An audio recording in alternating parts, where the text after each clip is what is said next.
ناظرین، تاجدار کائنات امام الانبیاء حضرت محمد مصطفیٰ صلی اللہ علیہ وآلہ وسلم نے قیامت کی جو نشانیاں بیان فرمائی ہیں ان میں سے کچھ یہ ہیں۔ قرب قیامت علم اٹھا لیا جائے گا، جہالت زیادہ ہوگی، زنا بہت ہوگا، شراب نوشی کثرت سے ہوگی، آدمی کم اور عورتیں زیادہ ہوں گی، ذلیل لوگوں کی کثرت ہوگی، اجرت لینے والے ممبروں پر بیٹھیں گے، قرآن مجید سازوں سے پڑھا جائے گا، مسجدوں میں نقش و نگار ہوں گے، اونچے اونچے ممبر بنائے جائیں گے، زکوٰۃ کو تاوان اور امانت کو غنیمت سمجھا جائے گا، مرد اپنی بیوی کی اطاعت کرے گا اور ماں کی نافرمانی کرے گا، اپنے باپ کو دور اور دوست کو قریب کر دے گا، امت کے بعد والے پہلے والوں کو برا بھلا کہیں گے، فاسق آدمی قبیلے کا سردار ہوگا، رئیس قوم ذلیل بن جائے گا، انسان کی عزت اس کی شرارت سے بچنے کے لیے کی جائے گی، نہر فرات سے سونا برآمد ہوگا اور وہاں خون ریز جنگ ہوگی، زمانہ قریب ہو جائے گا، یہاں تک کہ سال مہینے کی مانند، مہینہ ہفتے کی مانند، ہفتہ ایک دن کی مانند، دن سات کی مانند اور سات اٹھنے والے شعلے کی مانند ہوگی۔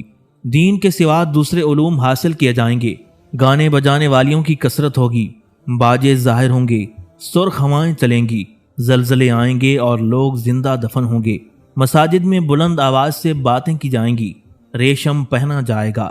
رسول اللہ صلی اللہ علیہ وسلم کے ارشاد ذیشان کا مفہوم یہ ہے کہ قیامت سے پہلے لوگوں کی نظر میں علماء کی عزت ختم ہو جائے گی، لوگ سچے کو جھوٹا اور جھوٹے کو سچا کہیں گے، عموماً علماء اور فقیہ دنیا دار اور متکبر ہوں گے، عابد جاہل اور قاری فاسق ہوں گے، لوگ بکثرت شراب پئیں گے اور اس کا نام کوئی اور رکھ لیں گے، ہم جنس پرستی شروع ہو جائے گی، مساجد کو سجایا جائے گا، محرابوں پر نقش و نگار کیے جائیں گے، مگر دل خوف خدا سے خالی ہوں گے، امانت دار کم ہو جائیں گے، تجارت بڑھ جائے گی، حتیٰ کہ میاں بیوی مل کر تجارت کریں گے، اونچے مکانات بنانے پر فخر کیا جائے گا، حصول دولت کی خاطر لوگوں کی منافقانہ تعریف کی جائے گی، خطیب ممبروں پر جھوٹ بولیں گے، آلات لہو کو حلال خیال کیا جائے گا، مرد عمامے چھوڑ کر خوبصورت تاج اور ٹوپیاں پہنیں گے، قرآن مجید کو تجارت بنا لیا جائے گا، کاتبوں کی کثرت اور علماء کی قلت ہوگی، علم دین دنیا کی خاطر سیکھا جائے گا، جھوٹی گواہی عام ہوگی، زنا کی کثرت ہوگی، لوگ اپنی بیویوں کو پہلے طلاق دے دیں گے اور پھر صلح کر لیں گے، حالانکہ وہ خود زانی ہوں گے، سردی کا موسم گرمی میں بدل جائے گا، فحش امور ظاہر ہوں گے، قتل اتنے ہوں گے کہ زمین خون سے سیراب ہو جائے گی، انسانوں کی بجائے کتوں اور بلیوں کی پرورش میں دلچسپی ہوگی، اچانک موت واقع ہوگی، غریب کی لڑکی سے اس کی غربت کی وجہ سے شادی نہیں کی جائے گی، جبکہ امیر سے صرف مال کی خاطر شادی رچا لی جائے گی، نیکی کو برائی اور برائی کو نیکی سمجھا جائے گا، تقدیر کا انکار اور نجومی کی تصدیق کی جائے گی، بادشاہ سیر و سیاحت، امیر تجارت اور فقیر سوال کرنے کے لیے حج کریں گے، عرب کی سرزمین سبززاروں، نہروں اور چراگاہوں میں بدل جائے گی، بعض لوگ بھیڑیوں کی طرح ہو جائیں گے، حد سے تجاوز، زنا، ظلم و زیادتی عام ہو جائے گی، عورتیں حد سے آگے بڑھ جائیں گی، نوجوان فاسق و فاجر اور بوڑھے دین سے دور ہو جائیں گے، نااہل لوگوں کو بادشاہ بنا دیا جائے گا، سنت نبوی کو چھوڑ کر بدعت کو اپنا لیا جائے گا، بغیر تحقیق کے حدیث بیان کر دی جائے گی، جھوٹی روایتیں گھڑی جائیں گی۔ جب یہ مذکورہ علامات پوری ہو جائیں گی تو ایک شخص یزید بن سفیان اموی کی اولاد سے، سفیان کے نام سے، دمشق کی جانب سے ظاہر ہوگا، وہ اہل بیت عظام کو بری طرح قتل کرے گا، شام و مصر کے اطراف میں اس کا حکم جاری ہوگا، اسی اثناء میں شاہ روم کی عیسائیوں کے ایک فرقے سے جنگ اور دوسرے سے صلح ہوگی، لڑنے والا قسطنطنیہ پر قبضہ کر لے گا، روم کا بادشاہ شام میں آ جائے گا اور دوسرے فرقے کی مدد سے خون ریز لڑائی کے بعد فتح پا لے گا، اس کے بعد ایک شخص کہے گا کہ یہ فتح صلیب کی مدد سے ہوئی، اسی بات پر عیسائی لشکر اور مسلمانوں میں لڑائی ہو جائے گی، مسلمانوں کا بادشاہ شہید ہو جائے گا، پھر اہل مدینہ مدینہ منورہ میں آ جائیں گے، عیسائی سلطنت خیبر تک پھیل جائے گی، اس وقت اہل اسلام حضرت امام مہدی علیہ السلام کی تلاش میں ہوں گے، تب حضرت امام مہدی علیہ السلام کا ظہور ہوگا، آپ مکہ مکرمہ میں بیت اللہ شریف کے پاس تشریف فرما ہوں گے، وہاں مقام ابراہیم اور حجر اسود کے درمیان آپ سے بیعت کی جائے گی، آپ کا اسم گرامی محمد بن عبداللہ ہوگا اور آپ سیدہ فاطمہ الزہرا سلام اللہ علیہا کی اولاد میں سے ہوں گے، اہل اسلام کی مدد کے لیے ایک شخص ہراس نامی ماوراء النہر سے ایک لشکر بھیجے گا، دوسری طرف ظالم سفیانی حضرت امام مہدی علیہ السلام کے لشکر کے مقابلے کے لیے اپنا لشکر بھیجے گا، مگر سفیانی کا لشکر شکست کھا جائے گا، پھر سفیانی خود اپنا لشکر لے کر آئے گا، مگر دمشق کے قریب زمین میں دھسا دیا جائے گا۔ یہ خبر دور دور تک پھیل جائے گی۔ اہل اسلام کثرت سے حضرت امام مہدی علیہ السلام کے لشکر میں شامل ہو جائیں گے۔ پھر ان کا مقابلہ حلب یا دمشق کے نواح میں عیسائیوں سے ہوگا۔ 3 شدید ترین مقابلوں اور خوفناک حملوں کے بعد لشکر اسلام فتح حاصل کرے گا۔ اس کے بعد ایک اور سخت لڑائی سے قسطنطنیہ بھی فتح ہو جائے گا۔ ابھی اہل اسلام لڑائی سے فارغ ہوئے ہوں گے کہ شیطان آواز دے گا کہ دجال تمہارے اہل و عیال میں آ گیا ہے۔ یہ سنتے ہی مسلمان اس طرف متوجہ ہوں گے اور 10 سواروں کو بھیجیں گے تاکہ تحقیق کریں۔ حضور نبی اکرم صلی اللہ علیہ وسلم نے فرمایا، میں ان سواروں کے نام، ان کے بابوں کے نام، ان کے قبیلوں کے نام، حتیٰ کہ جن گھوڑوں پر وہ سوار ہوں گے ان کے رنگ بھی جانتا ہوں۔ وہ اس وقت روئے زمین پر بہترین سوار ہوں گے۔ دجال کے آنے کی افواہ غلط ثابت ہوگی۔ لشکر اسلام قسطنطنیہ سے روانہ ہو کر شام پہنچے گا تو جنگ عظیم کے 7ویں سال شام و عراق کے درمیان ایک جگہ سے دجال ظاہر ہوگا۔ اس کے ظہور سے پہلے 2 سال تک قحط رہے گا۔ تیسرے سال دوران قحط ہی دجال کا ظہور ہوگا۔ دجال کی ایک آنکھ اور ابرو بالکل نہیں ہوگی، بلکہ جگہ ہموار ہوگی۔ وہ ایک بڑے گدھے پر سوار ہوگا۔ اس کی پیشانی پر کافر لکھا ہوا ہوگا، جسے ہر صاحب ایمان خواہ پڑھا ہوا ہو یا ان پڑھ ہو بہرحال پڑھ لے گا۔ دجال روئے زمین پر گھومے گا اور لوگوں کو اپنی عبادت کی دعوت دے گا۔ اس کے ساتھ اس کا ایک باغ ہوگا جسے وہ جنت کہے گا، ایک طرف آگ ہوگی جسے وہ جہنم کہے گا۔ حالانکہ یہ معاملہ برعکس ہوگا، وہ اپنے ماننے والوں کو جنت میں اور نہ ماننے والوں کو آگ میں ڈالے گا۔ دجال لوگوں کو عجیب و غریب شعبدے دکھائے گا جو محض باطل ہوں گے۔ بہت سے لوگ اس کے فریب میں پھنس جائیں گے۔ لوگ دیکھیں گے کہ گویا اس کے کہنے سے بارش ہو رہی ہے، زمین سے پیداوار ہو رہی ہے، مردے زندہ ہو رہے ہیں، حالانکہ یہ سب شیطانی اثرات سے ہو رہا ہوگا۔ اسی اثناء میں اس کے پیروکار ایک مومن کو پکڑ کر لائیں گے۔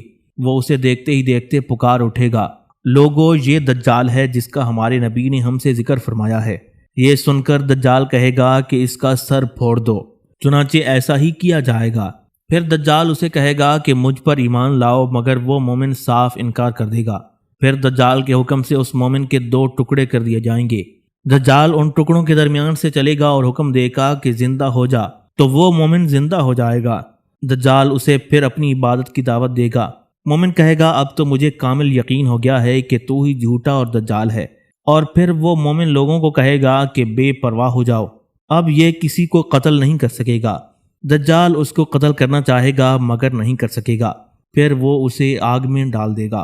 حضور نبی کریم صلی اللہ علیہ وسلم نے فرمایا، وہ شخص اللہ رب العزت کے نزدیک بہت بڑا شہید ہوگا۔ پھر دجال شام سے اصفہان کی جانب آئے گا اور 70,000 یہودی وہاں اس کے پیروکار بن جائیں گے۔ پھر وہاں سے مکہ مکرمہ کی طرف آئے گا، مگر مکہ مکرمہ میں فرشتوں کی محافظت کی سبب داخل نہیں ہو سکے گا۔ پھر دجال مدینہ منورہ کی طرف ارادہ کرے گا، مگر وہاں بھی فرشتوں کی حفاظت کی وجہ سے وہ خائب و خاسر لوٹ جائے گا۔ البتہ کچھ لوگ ان شہروں سے باہر آ کر اس کے دام میں پھنس جائیں گے۔ دجال یہاں سے واپس شام کا ارادہ کرے گا۔ دجال کے دمشق پہنچنے سے پہلے حضرت امام مہدی علیہ السلام وہاں پہنچ کر اس سے مقابلے کی تیاری فرما چکے ہوں گے۔ اسی دوران اچانک اللہ تبارک و تعالی نماز کے وقت حضرت عیسیٰ علیہ السلام کو بھیجے گا۔ حضرت عیسیٰ ابن مریم علیہ السلام 2 فرشتوں کے بازوں پر ہاتھ رکھے نہایت نورانی شکل میں دمشق کے مشرقی جانب سفید مینارے پر نزول فرمائیں گے اور حضرت امام مہدی علیہ السلام کی ابتدا میں نماز ادا فرمائیں گے۔ پھر لشکر اسلام کا لشکر دجال سے مقابلہ ہوگا۔ یہ بڑا گھمسان کا مارکا ہوگا۔ اس وقت حضرت عیسیٰ علیہ السلام کی سانس میں خاصیت ہوگی کہ جس کافر تک آپ کا سانس پہنچے گا وہ ہلاک ہو جائے گا۔ دجال حضرت عیسیٰ علیہ السلام کے سانس سے بچنے کے لیے بھاگ کھڑا ہوگا، مگر حضرت عیسیٰ علیہ السلام اس کا تعاقب فرمائیں گے اور بیت المقدس کے قریب مقام لد کے دروازے کے قریب نیزہ مار کر اسے قتل کر دیں گے۔ پھر اہل اسلام لشکر دجال کے قتل میں مشغول ہوں گے۔ یہودیوں کو کوئی شے پناہ نہیں دے گی، حتیٰ کہ اگر یہودی کسی پتھر کی اوٹ میں چھپا ہوگا تو وہ پتھر بھی بول اٹھے گا کہ یہاں یہودی ہے۔ زمین پر دجال کا فتنہ 40 دن تک رہے گا۔ اس فتنے کے دور ہو جانے کے بعد حضرت عیسیٰ علیہ السلام اصلاحات میں مشغول ہوں گے۔ صلیب کو توڑ دیا جائے گا، خنزیر کو قتل کر دیا جائے گا۔ کفار کے لیے سوائے قبول اسلام یا قتل کے کوئی تیسرا حکم نہیں ہوگا۔ تمام کافر، عیسائی، یہودی اور دیگر مشرک مسلمان ہو جائیں گے۔ حضرت امام مہدی علیہ السلام کی خلافت 7 یا 8 یا 9 سال تک ہوگی۔ اس کے بعد حضرت امام مہدی علیہ السلام کا وصال ہو جائے گا اور حضرت عیسیٰ علیہ السلام آپ کی نماز جنازہ پڑھائیں گے۔ اس کے بعد لوگ امن و چین کی زندگی بسر کر رہے ہوں گے کہ حضرت عیسیٰ علیہ السلام کی طرف وحی آئے گی کہ اللہ تعالیٰ ایسے بندوں کو نکالنے والا ہے کہ جن سے مقابلے کی کسی کو ہمت نہیں ہے، اس لیے تم کوہ طور کی طرف نکل جاؤ۔ چنانچہ حضرت عیسیٰ علیہ السلام اہل ایمان کے ساتھ طور میں پناہ گزین ہو جائیں گے۔ اس وقت یاجوج ماجوج نکل پڑیں گے، جو اس قدر کثرت سے ہوں گے کہ ان کی پہلی جماعت جب بحیرہ تبریہ کے پاس سے گزرے گی تو اس کا تمام پانی پی جائے گی۔ پھر آخری جماعت گزرے گی تو کہے گی یہاں کبھی پانی نہیں تھا۔ وہ زمین میں بہت قتل و غارت گری کریں گے۔ پھر وہ کہیں گے کہ اہل زمین تو ہم نے ہلاک کر دیے، آؤ ہم آسمان والوں کو بھی قتل کر دیں۔ چنانچہ وہ اپنے تیر آسمان کی طرف پھینکیں گے تو اللہ تعالیٰ ان کے تیروں کو خون آلود کر کے واپس لوٹا دے گا۔ اللہ تعالیٰ کے نبی حضرت عیسیٰ علیہ السلام اور ان کے ساتھی قلعے میں محصور ہوں گے۔ وہاں سخت قحط ہوگا۔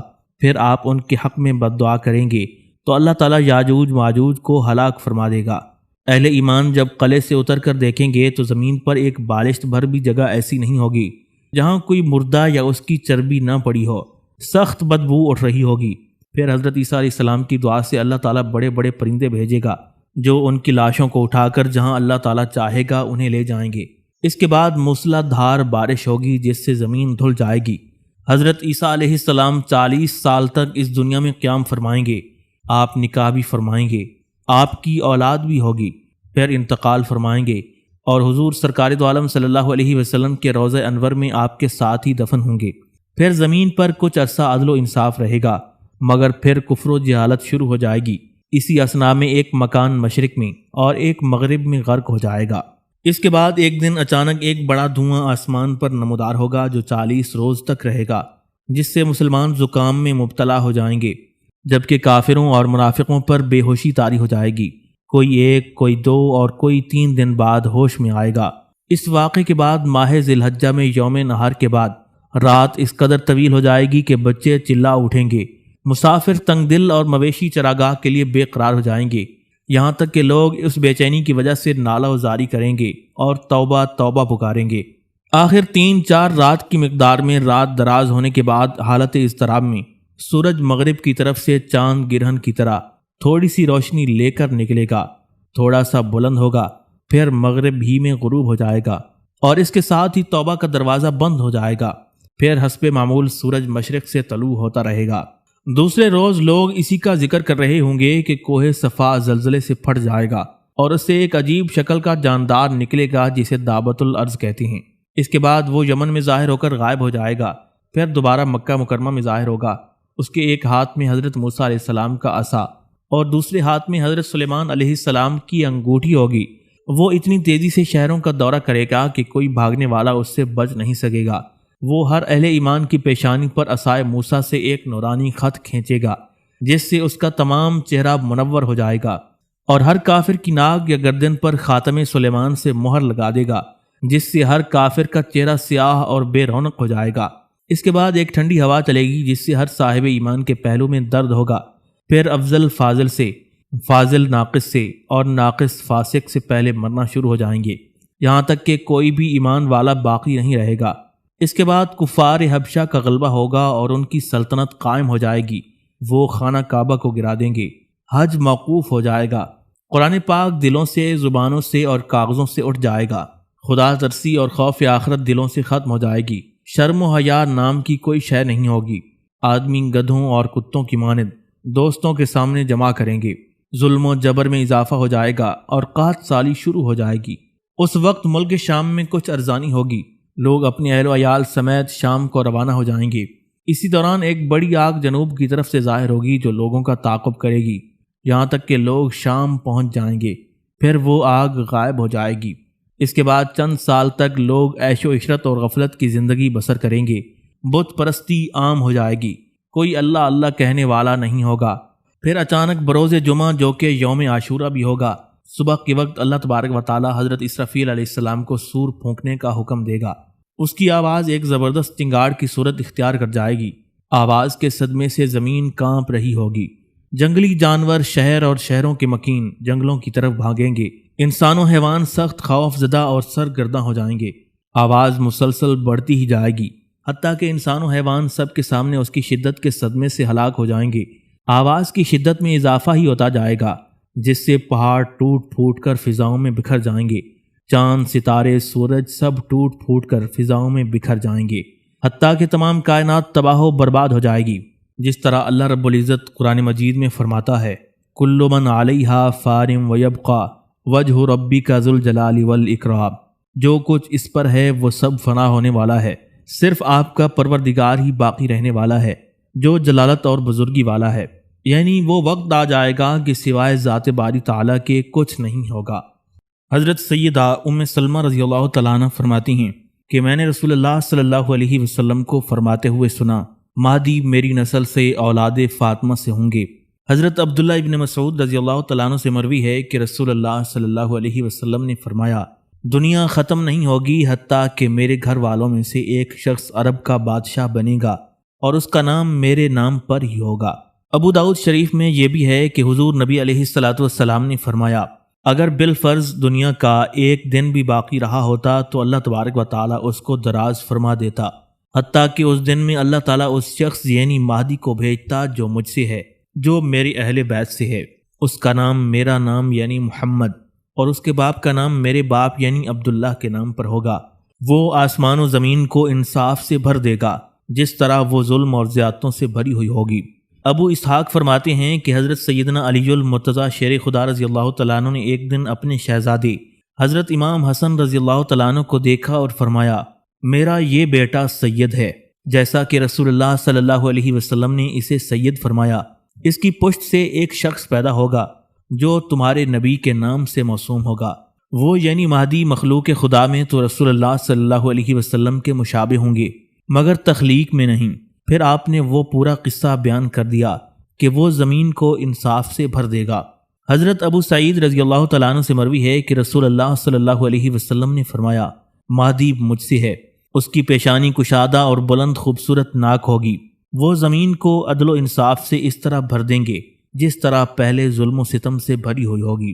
حضرت ام سلمہ رضی اللہ تعالیٰ عنہ سے مروی ہے کہ رسول اللہ صلی اللہ علیہ وسلم نے فرمایا، ایک خلیفے کی وفات کے وقت اختلاف ہوگا تو ایک شخص اہل مدینہ سے بڑی تیزی کے ساتھ مکہ مکرمہ کی طرف آئے گا، پھر مکہ والوں میں سے کچھ لوگ اس کی خدمت میں حاضر ہو کر گھر سے باہر آنے پر مجبور کریں گے، حالانکہ وہ صاحب اس بات کو ناپسند کر رہے ہوں گے۔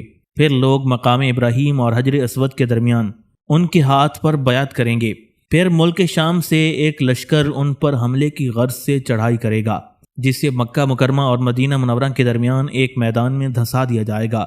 جب لوگ یہ دیکھیں گے تو ان کے پاس شام سے ابدال اور اہل عراق آئیں گے اور ان کے ہاتھ پر بیعت کریں گے۔ پھر قریش کا ایک شخص ظاہر ہوگا، اس کے ننھیال قبیلے بنو کلب سے ہوں گے، وہ ان کی طرف لشکر بھیجے گا جو بنو کلب والوں کا لشکر ہوگا۔ حضرت امام مہدی علیہ السلام اس لشکر پر غالب آ جائیں گے، پھر وہ لوگوں میں ان کے نبی کی سنت کے مطابق عمل کریں گے۔ ان کے دور میں اسلام اپنی گردن زمین پر بچھا دے گا، یعنی پوری طرح نافذ ہو جائے گا۔ پھر وہ 7 سال تک دنیا میں رہیں گے، پھر وفات پا جائیں گے اور مسلمان ان پر نماز جنازہ پڑھیں گے۔ حضرت ابو سعید خدری رضی اللہ تعالیٰ عنہ سے روایت ہے کہ رسول اللہ صلی اللہ علیہ وسلم نے فرمایا، مہدی مجھ سے ہیں اور وہ 7 سال تک حکومت کریں گے۔ حضرت ابو سعید رضی اللہ تعالیٰ عنہ سے یہ بھی مروی ہے کہ تاجدار کائنات صلی اللہ علیہ وسلم نے اس مصیبت کا ذکر فرمایا جو اس امت کو پہنچنے والی ہے، یعنی شدید ترین ظلم و ستم، حتیٰ کہ آدمی کو کوئی ایسی جائے پناہ نہیں مل سکے گی جہاں وہ ظلم سے پناہ لے سکے۔ پھر اللہ تعالیٰ میری اولاد سے اور میرے اہل بیت سے ایک ایسے شخص کو بھیجے گا جو زمین کو عدل و انصاف سے بھر دے گا جس طرح وہ اس سے پہلے ظلم و ستم سے بھری ہوئی تھی۔ زمین و آسمان والے اس سے راضی ہو جائیں گے اور آسمان اپنی باران رحمت کا ایک ایک قطرہ برسا دے گا اور زمین اپنی تمام تر سبزی اگا دے گی، یعنی غلے اور پھولوں کے انبار لگ جائیں گے، حتیٰ کہ اس فراوانی کو دیکھ کر لوگ اپنے مردوں کی تمنا کریں گے کہ اے کاش آج وہ بھی ہوتے تو نفع اٹھاتے، کیونکہ وہ تو ظلم کے زمانے میں مر گئے۔ وہ حضرت امام مہدی علیہ السلام اسی حالت میں 7 سال یا 8 سال یا 9 سال زندہ رہیں گے۔ حضرت ابو سعید رضی اللہ تعالیٰ عنہ بیان کرتے ہیں کہ تاجدار مدینہ صلی اللہ علیہ وسلم نے حضرت امام مہدی علیہ السلام کا قصہ بیان کرتے ہوئے فرمایا، ان کے پاس ایک شخص آئے گا اور کہے گا، اے مہدی مجھے کچھ عطا فرمائیے، مجھے کچھ عطا فرمائیے۔ حضور علیہ الصلاۃ والسلام نے فرمایا، مہدی اس کے کپڑے میں لب بھر بھر کر ڈالتے جائیں گے اور اسے اتنا دیں گے کہ جس قدر اٹھانے کی طاقت اس میں ہوگی۔ حضرت سیدنا علی المرتضیٰ شیر خدا رضی اللہ تعالیٰ عنہ سے مروی ہے کہ رسول اللہ صلی اللہ علیہ وسلم نے فرمایا، ماوراء النہر سے ایک شخص نکلے گا، اسے حارث کہا جائے گا، وہ کسان ہوگا۔ اس کے لشکر کے اگلے حصے پر ایک شخص ہوگا جسے منصور کہا جائے گا، وہ آل نبی کو اسی طرح عزت و احترام سے جگہ دے گا جس طرح بعض قریش، مثلا حضرت حمزہ، حضرت عباس اور ابو طالب نے اللہ تبارک و تعالیٰ کے رسول صلی اللہ علیہ وسلم کو جگہ دی تھی۔ ہر صاحب ایمان پر واجب ہے کہ وہ اس کی مدد کرے اور اس کا حکم مانے۔